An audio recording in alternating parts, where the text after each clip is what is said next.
নমস্কার বন্ধুরা, সবিতা কিচেনে সবাইকে স্বাগত। আজও আমি আরও একটা রেসিপি নিয়ে হাজির হয়ে গেছি। আজ আমি বানাবো চিকেন। চিকেনটা কিন্তু আপনারা সবসময়ই সবাই বানিয়ে থাকেন। আমি যেই পদ্ধতিতে বানিয়েছি আপনারা ফলো করে এইভাবে বানান, তাহলে আপনার চিকেনটাও কিন্তু ঠিক আমারই মতো টেস্ট হবে। তাহলে আর দেরি না করে ঝটপট বাড়িতে এইভাবে চিকেন বানিয়ে ফেলুন। তাহলে আমি এই চিকেনটা কি করে বানালাম সেটাই দেখে নেওয়া যাক। চিকেন রেসিপি বানাতে গেলে প্রথমে কিন্তু চিকেন নিয়ে নিতে হবে। চিকেনটা আমি নিয়ে নিয়েছি, খুব ভালো করে ধুয়ে নিয়েছি। এটা লোকাল চিকেন। তার মধ্যে দিয়ে দিয়েছি আমি অল্প করে লবণ, তারপর দিয়ে দিব অল্প করে হলুদ, দিয়ে দিব সর্ষের তেল, দিয়ে দেব অল্প করে লাল লঙ্কার গুঁড়ো, দিয়ে দেব অল্প করে গোলমরিচের গুঁড়ো। এটাকে খুব ভালো করে একটু মেখে নেব। মেখে এটাকে আমি 15 থেকে 20 মিনিটের জন্য ঢেকে রেখে দেব। এটাকে আমি ঢেকে রেখে দিচ্ছি, সাইডে সরিয়ে দিচ্ছি। এখন আমি চিকেনের জন্য নিয়ে নিয়েছি নতুন আলু, নিয়ে নিয়েছি 2টো গোটা রসুন। আলুটাকে আমি টুকরো করে নেব। আর এদিকে আমি নিয়ে নিয়েছি কুচনো পেঁয়াজ, আর নিয়েছি আমি এখানে টমেটো, লঙ্কা, আদা, রসুন একসঙ্গে পেস্ট করে নিয়েছি। এটা দিয়েই আজকে আমি চিকেনটা রান্না করব। এদিকে একটা কড়াই বসিয়ে দিয়েছি, আর তাতে আমি দিয়ে দিব সর্ষের তেল।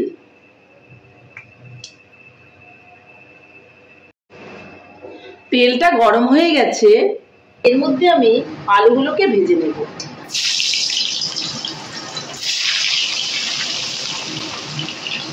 আলুর মধ্যে দিয়ে দিব অল্প করে লবণ আর অল্প করে হলুদ। ভালো করে নেড়েচেড়ে ভেজে নেব। আলুগুলো ভাজা হয়ে গেছে, এগুলোকে আমি নামিয়ে নেব। নতুন আলু দিয়ে কিন্তু চিকেন বা মটন যেটাই করুন ভীষণ ভালো লাগে খেতে।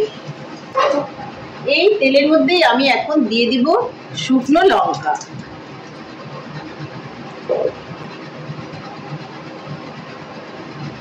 আর দিয়ে দিব দারুচিনি।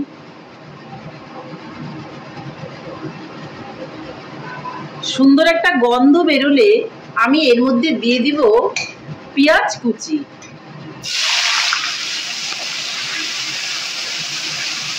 পেঁয়াজ কুচিটা লাল লাল করে ভেজে নেব।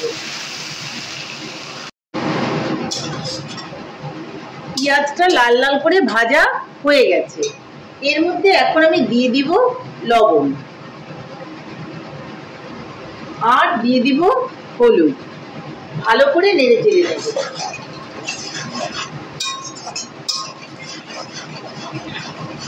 এর মধ্যে এখন দিয়ে দিব রসুন দুটো।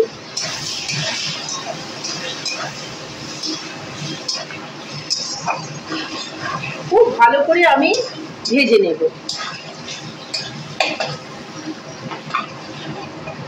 এখন আমি যে মশলাটা করে রেখেছিলাম, টমেটো, আদা, লঙ্কা, জিরে, রসুন, এগুলোকে আমি এর মধ্যে দিয়ে দেব। ভালো করে ভেজে নেব মশলাটাকে। দেখুন মশলাটা খুব সুন্দর ভাজা হচ্ছে, আর সুন্দর একটা রং বেরোচ্ছে। তেল ছাড়া অবধি মশলাটাকে আমাকে ভেজে নিতে হবে। এর মধ্যে এখন আমি অল্প করে চিনি দিয়ে দেব। যেহেতু টমেটো দিয়েছি, চিনি দিতেই হবে। আর আপনারা যদি পছন্দ না করেন দেবেন না, তাতেও কোনো অসুবিধা নেই। তাছাড়া চিনি দিলে কালারটা খুব ভালো আসবে।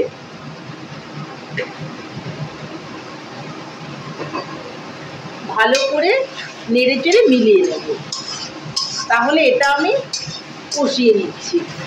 মশলা থেকে দেখুন তেল ছাড়তে শুরু করেছে। চিকেনটা আমি লবণ, হলুদ, গোলমরিচের গুঁড়ো, কাঁচা তেল মেখে রেখেছিলাম, সেটাকে আমি এখন দিয়ে দেব, দিয়েও ভালো করে কষিয়ে নেব। এভাবে যদি আপনারা চিকেন রান্না করেন দেখবেন খেতে ভীষণই ভালো লাগে।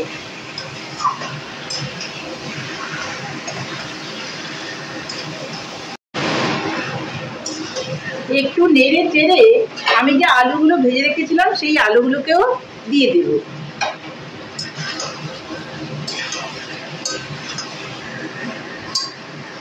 ভালো করে কষিয়ে কষিয়ে এটাকে আমি রান্না করে নেব। আঁচটাকে এই পজিশনে একটু কমিয়ে দেব আর ঢেকে ঢেকে আমি রান্না করব। দেখুন তেল ছাড়তে শুরু করেছে। এইভাবে আমি অল্প অল্প করে জল দিয়ে দিয়ে কষিয়ে নেব। অল্প অল্প জল না দিলে নিচে কিন্তু পোড়া লেগে যাবে, এই জায়গাটা খুব খেয়াল রাখতে হবে। দেখুন তেলটা ছেড়ে গেছে, কিন্তু আমি এখানে একবারে জল দেব না, এখনো আমি অল্প করে এখানে জল দিয়ে দেব। অবশ্যই কিন্তু গরম জল দিতে হবে। আবারও আমি ঢাকা দিয়ে কষিয়ে নেব।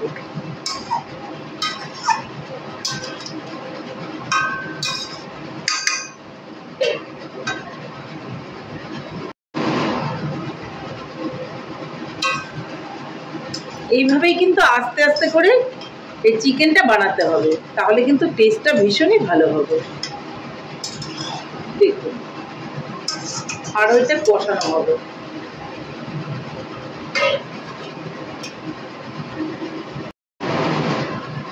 ঢাকনাটা তুলে আবারও আমি দেখে নিচ্ছি।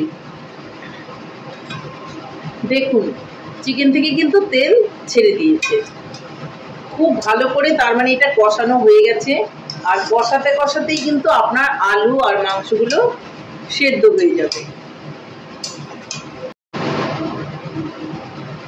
এর মধ্যে আমি এখন কয়েকটা আস্ত কাঁচা লঙ্কা দিয়ে দেব। দেখুন একটু নেড়ে চেড়ে ভালো করে কিন্তু কষিয়ে নিতে হবে।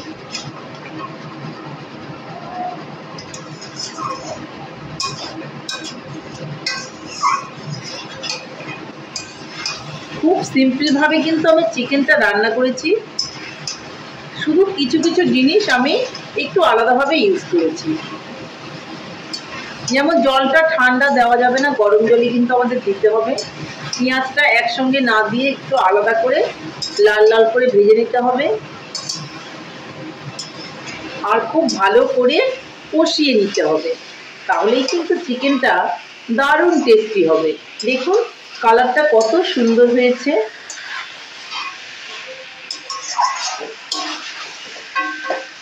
এইভাবেই কিন্তু নেড়ে নেড়ে কষিয়ে নিতে হবে। এখন আমার ঢাকনাটা দেওয়ার প্রয়োজন নেই, কিছুক্ষণ আমি এইভাবেই কিন্তু নেড়ে নেড়ে কষিয়ে নেব। নিচে যেন লেগে না যায় সেই দিকটা আমাকে অবশ্যই খেয়াল রাখতে হবে।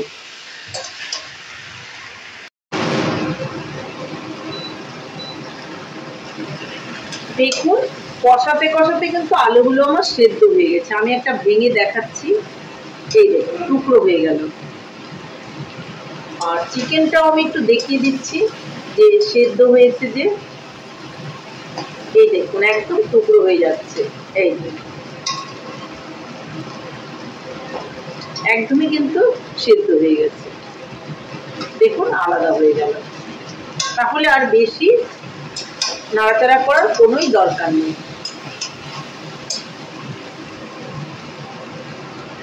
এখন আমি যেইটুকু ঝোল রাখবো সেইটুকু জল এখানে দিয়ে দেব। অবশ্যই কিন্তু গরম জল দিতে হবে, ঠান্ডা জল এই সময় দিলে চিকেনের টেস্টটা কিন্তু নষ্ট হয়ে যাবে। একটুখানি জলটাকে ফুটিয়ে নেব, আর জল দেওয়ার প্রয়োজন নেই।